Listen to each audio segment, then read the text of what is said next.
are live, yes. So happy to be back. I have been absent from doing live videos for so long. It's been not 2 months, but we're starting to get near that 2-month mark. So I'm really happy to be back. And thanks everybody so much for your patience and your communication with me while I was on vacation. I took a long road trip. I was gone for almost 6 weeks and traveled coast to coast and back, visiting all of my family, most of them, 99% of my family I got to see, all of my nephews, a couple of really dear friends who I haven't gotten to see enough of lately, that it was really a blessing to get to spend time with, and just enjoying the summer, going across America and seeing all of the different communities and sacred sites and cultures, just talking to all the different people and practicing my hypnotic skills as well. I have to say probably 95% of the people I came across, I put into some form of a trance, just speaking. And I had about 5 sessions while I was on the road. I wasn't able to be too booked with sessions, but I did about 5 sessions while I was on the road. A couple of them were just impromptu sessions. A woman with a headache who I got rid of her headache within just a matter of moments. And another person who had unusual speech pattern, and that really bothered them, that I could tell affected their self-worth to a degree. So it was very interesting to work with so many different people in so many different communities, and just having really great conversations with everybody. Of course, one of the reasons that I wasn't live very often or at all for that 6 weeks is because I'm almost completely unplugged from, it started way back in my teenage years. As a matter of fact, I grew up pretty much without television. We had the rabbit ears, but we didn't have cable TV ever. So we had a couple of channels. I spent maybe an hour or 2 a day watching television, and it was one of the best things that my parents ever did. Now, I realize it was probably due to economic stress, but it forced me to really use my imagination constantly, and I wrote stories and I drew and painted, and I was outside constantly with a bat and a ball, or building things, or riding a bicycle. And it was a big favor to me that I didn't grow up with television. In recognizing that, as smartphones became more and more popular, computers became more and more popular, I found I'm spending so much time, it's so consuming.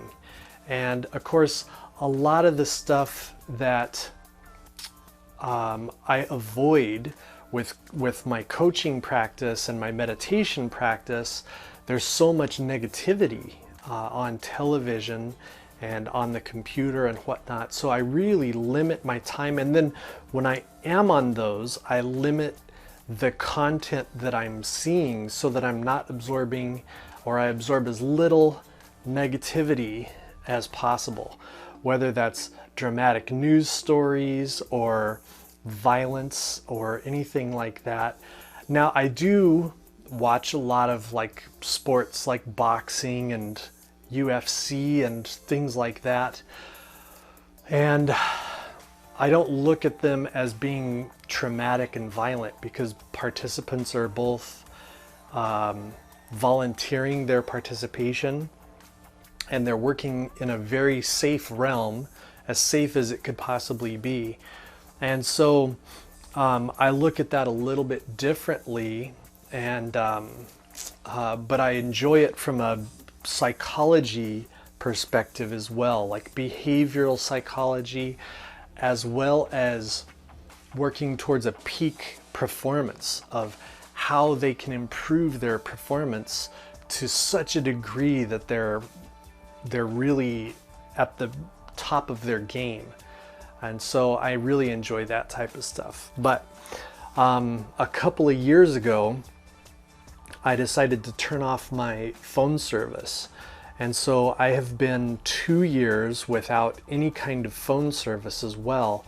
And so I can only do live videos when I am connected to Wi-Fi. And so my housemates here where I live have Wi-Fi that I connect to, and that's how I'm doing live videos from home. But that's why when I'm not on the road, I'm not doing a lot of live videos. And it's really wonderful. It takes me back to those old days where you're just not connected all the time. And people they know they can't demand an instantaneous response from me 24/7. I get my time to myself. And then when I'm logged in and I'm on the computer or on my phone, hooked up to Wi-Fi, I'm connected to the world. So it's the best of both worlds, and I get a lot of comfort in that, and it's really wonderful. So now I am back, and I'm happier than ever. I'm really refreshed. I came home and I slept for a couple of days. I'm organized now, ready to jump back into all of my projects that I had going on, and just really sharing a lot of the experiences that I discovered and really reinforced while I was on this journey across the country and back. And of course, I'm also going to address a lot of the comments that people made, because I was still posting real frequently on Instagram. And I also asked a few questions of what people would want to hear me speak about. And you're always welcome to make suggestions of what you enjoy hearing or what you would like to hear about, or issues that you're having that you'd like me to speak about. Because a lot of times I deal with clients on a variety of different subjects. I don't have just one subject that I work with clients, like never smoking again, or controlling their weight, or mental relaxation, and working on a positive mindset, mind frame. There's a variety of different things, everything from addiction to depression to anxiety to insomnia to improving sports athleticism and performance, to working on helping their singing career or whatever it is. There's a lot of different subjects. So if there's a subject you'd like me to speak about, let me know. Two of the main things that I constantly point to, that if what I do is teaching, it's two of the big things that I really work towards. It's a healthier mindset. So it's working on a relaxed, healthier mindset. So it's putting yourself in a trance work, and then, how you talk to yourself, how you see yourself, constantly improving that and making that vision of yourself, or what you're telling yourself inside your inner dialogue, making that constantly healthier so that you enjoy life more. There's that great quote that's always attributed to Gandhi of being the change that you want to see in the world. And I see this quote a little bit differently, because I think a lot of people see that quote as being, if I make my change, other people will follow and become that change as well, and I'll create this big, huge change in the entire world. And what I actually believe is that if I make the correct change, then how I perceive the world will change, which changes the world immediately. And so it's that change within myself. How do I want to see the world? I can see it as scary and violent and, you know, worse than ever, and dying and being horrible, and everything is against everything else, and this horrible duality of just crushing, overwhelming hopelessness. And I can see it as beautiful and less violent than ever, and creative and inspiring, and there's this world communication with the internet and satellites, and technology is better than ever, and the life expectancy is higher than it's ever been in known history, and improvements are being made, and people are helping each other and reaching out. And both of these can be true, but not at the same time. So I can choose my perspective, and I can choose what I want to believe the world is, how I believe it is. It can also be a different way, and I can choose what that is. And so one of my mentors mentions that choice, or our perception, is a superpower, how we choose to perceive everything. And it doesn't make one less real. If somebody chooses to believe the world's a bad place and someone else chooses the world is a good place, they can both find a lot of evidence to reinforce that opinion. And so neither one of them are wrong, but who enjoys their life more? And what's going to be the healthiest way to experience the world and to live in the world? What kind of world would you prefer to live in? So become the change. Choose the perspective of the world you want to see. And if you do that, you focus on it, you meditate on it, you pray upon it, or whatever it is your practice is, you will start finding reinforcement of that world, and it will start becoming true to you. And the more you focus on it, the more you choose it, and it will become a reality. And that's one of the ways that we really truly create our realities. It's not a shallow illusion, it's a real true perception. So that's one of the things that I teach. The other thing that I teach is, how do you do that? What is the practice to make that more real? So that's where hypnosis, coaching, language, different things like that come into play. Meditation, prayer, all of those types of practices work with that. So one of the subjects that was spoken about by a few people, a handful, was communicating with the unconscious mind. And that's the other real true form that all of these practices do, whether it's handwriting, meditation, prayer, focus, intent, all of these things. What they're doing is focusing and honing the unconscious mind to start looking for the evidence that makes our wanted belief come true. And so it does not matter what the belief is, we will find the evidence to make that belief true to ourselves. Evidence for everything is out there. Every potential, every possibility is all out there. But we have to get the unconscious focused and honed in on that particular belief, to look for the evidence, to go like, oh, look at that. And then our belief in that becomes a little stronger. And then we find more evidence, we go, oh, look at that. Our belief comes even a little more consciously aware of and even stronger. So a lot of it is that unconscious communication. And that's how I speak to people when I'm on the road.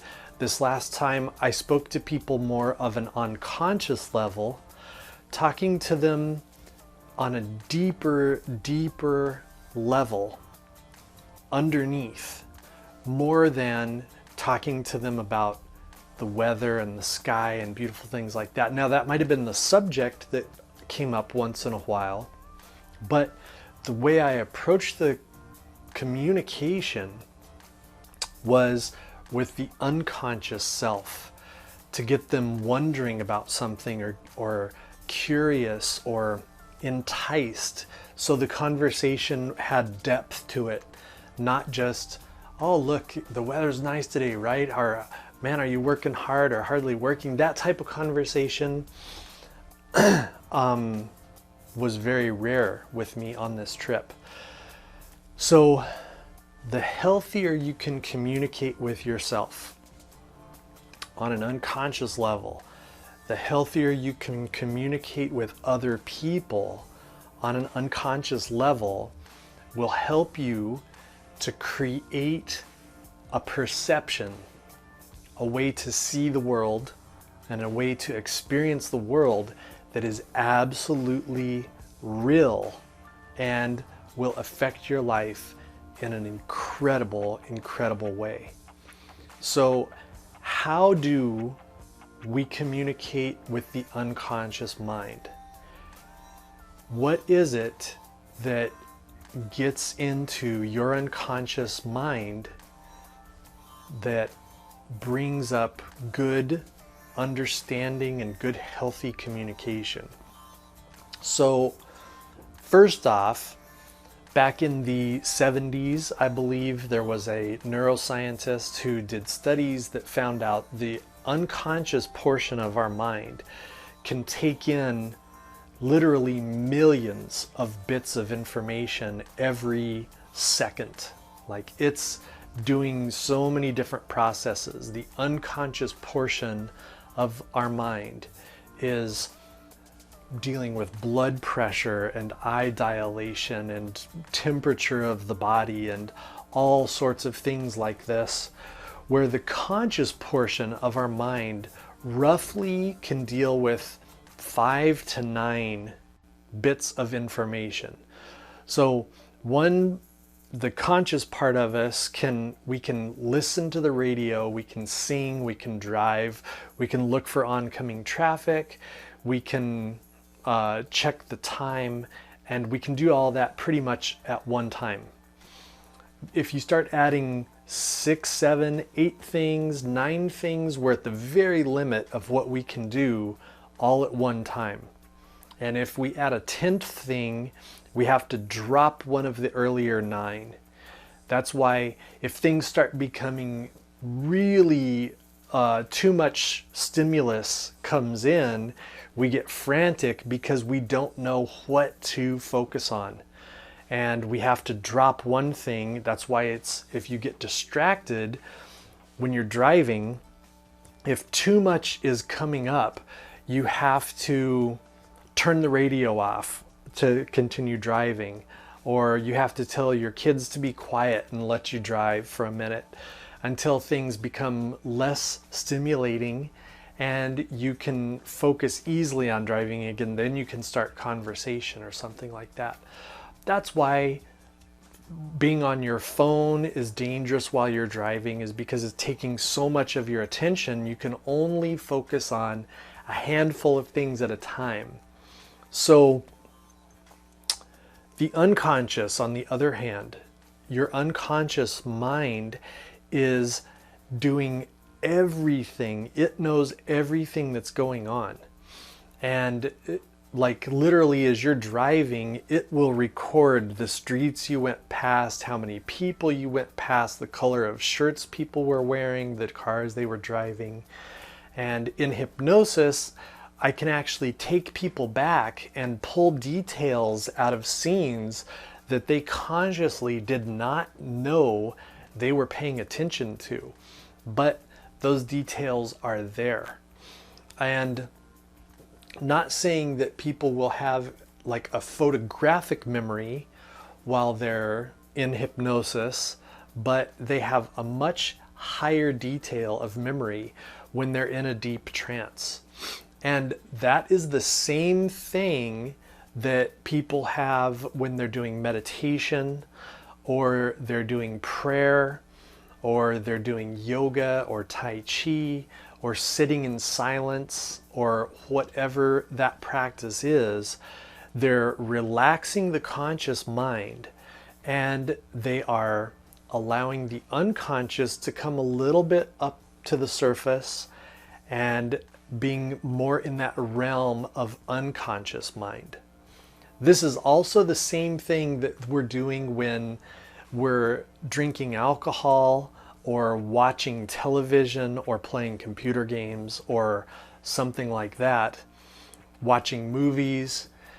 And that's why I don't have television, is because the conscious mind is also a filter.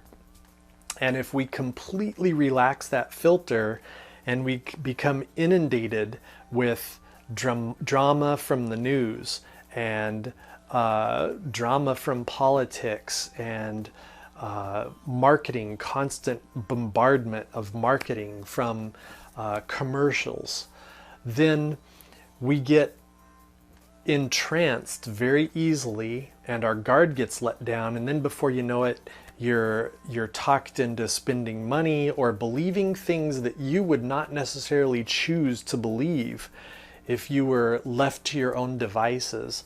And so I believe there's a lot of persuasion, there's a lot of convincing that happens in those types of things, whether it's the radio or especially television or computer, the internet and different things like that. So I'm always very cautious with my quiet time. I don't just drift away and watch television.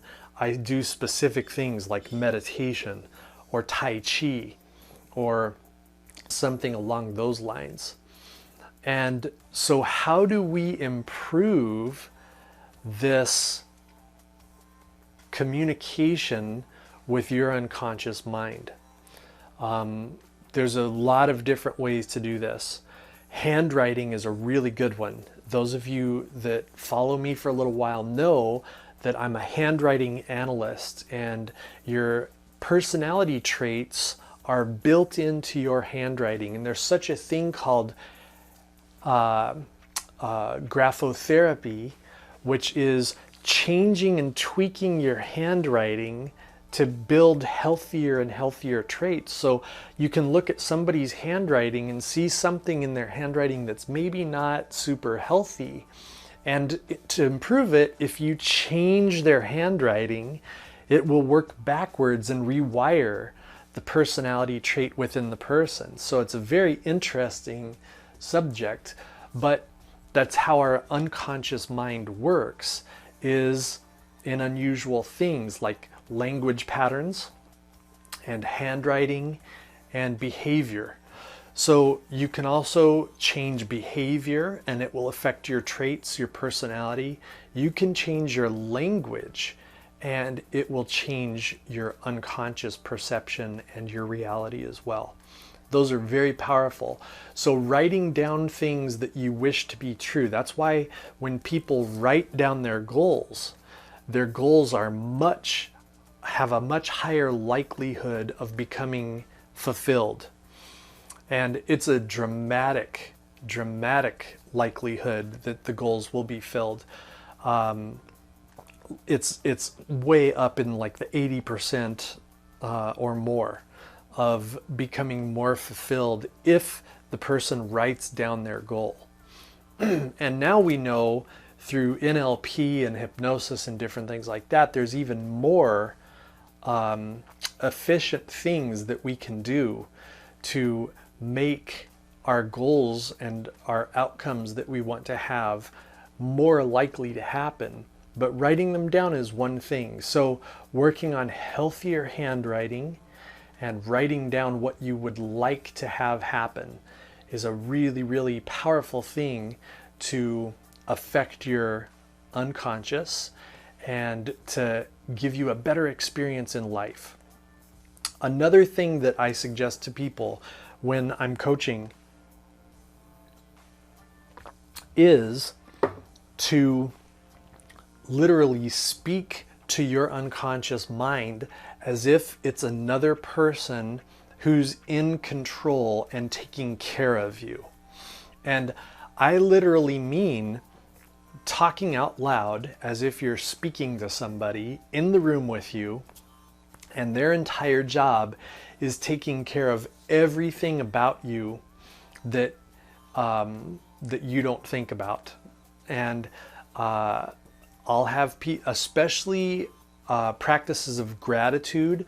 I have people speak thankfully to their unconscious mind, thanking it for taking really good care of them, for keeping them really safe, for continuing to do, all of the work and all the good job that they're doing, to kind of congratulate them and really honor them in those ways, is a really, really powerful practice.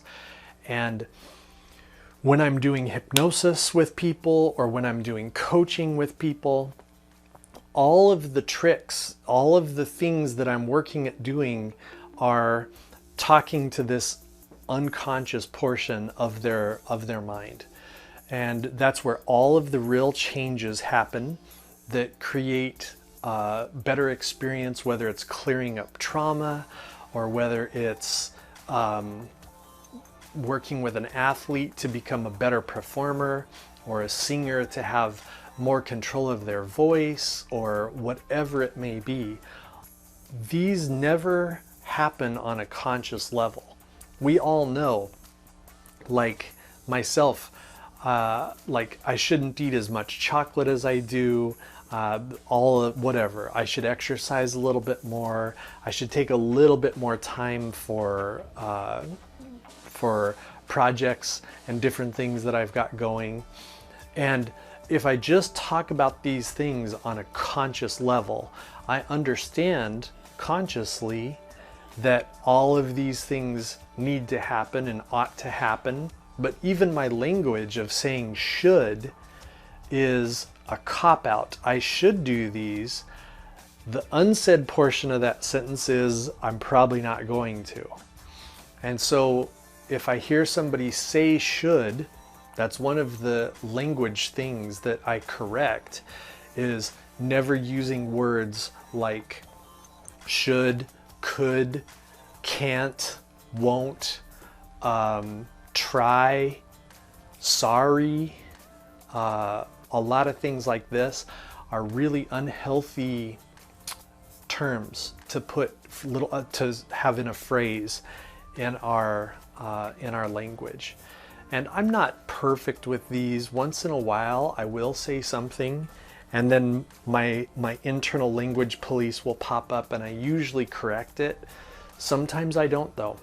And so I teach people to say,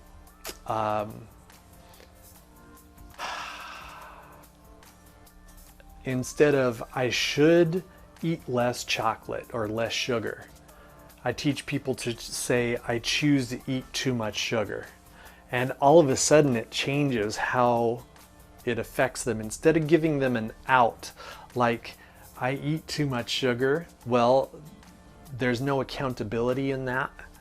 So if I say I choose to eat too much sugar too frequently, then that is putting all of the power in the person, because then they can easily say, I will choose from now on to eat much less sugar, or a healthy amount of sugar on one day a week, or something like that. It gives them empowerment.